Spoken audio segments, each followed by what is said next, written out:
কই গো ভাবি দিজে গো। ওকিরে কি দিয়ে যাবে রে? চাঁদা তুলাতে এসছিস? এখন চাঁদা তোলা মায়ের দিয়ে দিবে, মায়ের খেয়ে বড় লোক হয়ে যেতে হবে। দাঁড়া তোরা, আমি যা আছি। কই গো বাড়িতে কেউ আছে গো?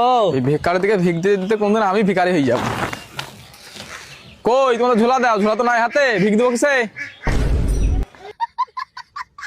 আমাদেরকে দেখি তোমার ভিকারি মনে হচ্ছে? আমরা ভিকারে লই, আমরা জালসা চাঁদা তোলাতে এসছি, 500 টাকা দাও। ও তোমরা জালসার চাঁদা তোলাইতে এসছো? তা জালসার স্পেলিং বলো দেখি। 500 টাকা 1000 টাকা দেবো। কিসে বলবো বলো? ইংলিশ হিন্দি বাংলা যাচ্ছে বলতে বলবা, উর্দু বললে তাও চলে যাবে, করে গাবিয়ে দেবো।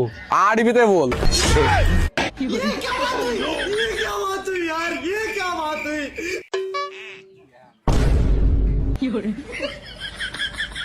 তুমি কি ভাবছো ওরা পালাচ্ছে বলে আমিও পালাবো? না, আমি পালাবো না। আজকে রবিবার, আজ পড়ে আসিনি, কাল কি পড়ে আসবো সোমবারে, দি 500 1000 টাকায় নিয়ে যাবো।